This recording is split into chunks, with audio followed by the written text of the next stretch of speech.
High कोर्टों में file की गई।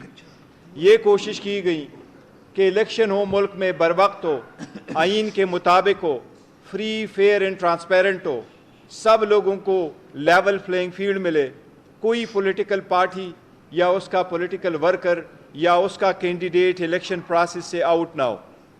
आप लोगों ने देखा जिस तरीके से पीटीआई इस प्रोसेस में शामिल हुई, जिस तरीके से पीटीआई इस सारी तगदौ के बावजूद आउट करने की कोशिश की गई, न बल्ला रहा, न लीडरशिप, न साथ साथ कैंपेन की इजाज़त, न रैली की इजाज़त, न वर्कर कन्वेंशन की इजाज़त, उल्टा हर मर्तबा वर्कर और कैंडिडेट के खिलाफ पर्चे।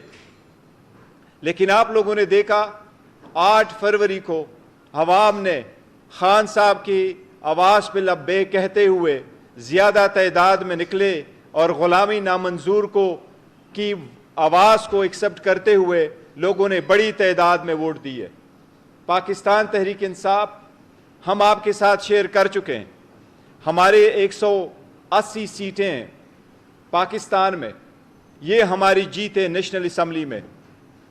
इसमें मैं आपको फिगर पहले दे चुका हूँ, लेकिन आपकी याद दहानी के लिए ये फिगर एक बार फिर देता हूँ, जिसमें हमारे KPK में 42 सीट्स है, पंजाब में 115 सीटें जीत चुके हैं हम, सिंध में 16 सीटें और बलूचिस्तान में 4 सीटें हम जीत चुके हैं। बलूचिस्तान में हमें 1 सीट दी गई हैं, 3 ड्यू है। सिंध में 1 सीट भी नहीं मिली, सारी ड्यू है। पंजाब में हमारी 50 के करीब सीटें ड्यू हैं।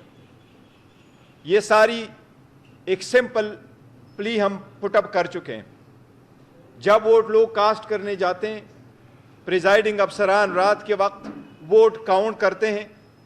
वोट पीसफुल तरीके से हुए, रात के वक्त सारे पोलिंग एजेंट के सामने वोट काउंट हुए, फॉर्म 45 बना। फॉर्म 45 सिर्फ पीटीआई के पोलिंग एजेंट्स को नहीं मिला, वो पीपल्स पार्टी, नून, जमात इस्लामी, तहरीक लब्बैक और बाकी सारी पार्टियों को मिला। वो फॉर्म 45 आने के बाद रिटर्निंग अफसर की ये जिम्मेदारी है कानूनी कि फॉर्म 45 से डेटा लेके हर पोलिंग स्टेशन का, वो सारे पोलिंग स्टेशन का डेटा इकट्ठा करके उसके बेस पे फॉर्म 47 और फॉर्म 48 बनाए, जिसको अदरवाइज कहते हैं प्रोविजनल रिजल्ट। वो प्रोविजनल रिजल्ट आने में देर की गई और हमारी जो मेजॉरिटी थी पंजाब में उसको डाइल्यूट किया गया। हमारी जो सीटें थी सिंध में उसको ख़त्म किया गया और बलूचिस्तान में जो सीटें मिली थी उनको भी कम किया गया। इसलिए पहले दिन से पाकिस्तान तहरीक इंसाफ का एक ही मुतालबा है कि फॉर्म 45 के मुताबिक जो एक स्टैट्यूटरी फॉर्म है, जो प्रिजाइडिंग अफसरान साहिबान ने इशू किए हैं और आरओ के दफातर में जमा है, उसके मुताबिक रिजल्ट डिक्लेयर किए जाए। अब आपने देखा उसकी तायीद में और हमारे मौक़िफ़ की तायीद हुई है। कल जिस तरीके से रावलपिंडी के कमिश्नर ने प्रेस कॉन्फ्रेंस की है, उसने अपने ज़मीर के मुताबिक आवाज़ दी है, उस पर कोई प्रेशर नहीं था।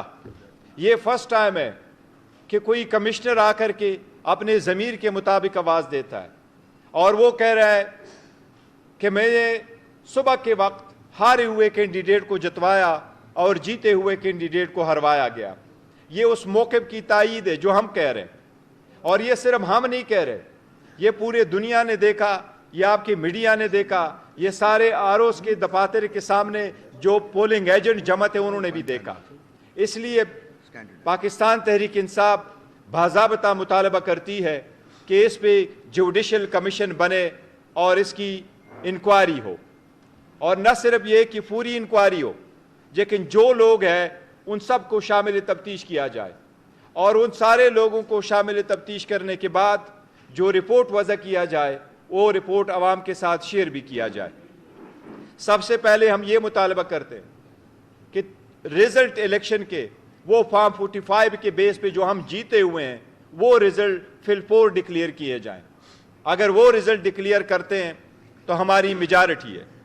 ये हमने سپریم کورٹ سے اور ہائی کورٹ سے پہلے بھی مطالبہ کرتے چلے آ رہے تھے کہ ریٹرننگ افسران اور ڈسٹرکٹ ریٹرننگ افسران صرف اور صرف جوڈیشری سے ہو، نہ کہ کسی اور محکمے سے، تاکہ ان پہ پریشر نہ ہو سکے۔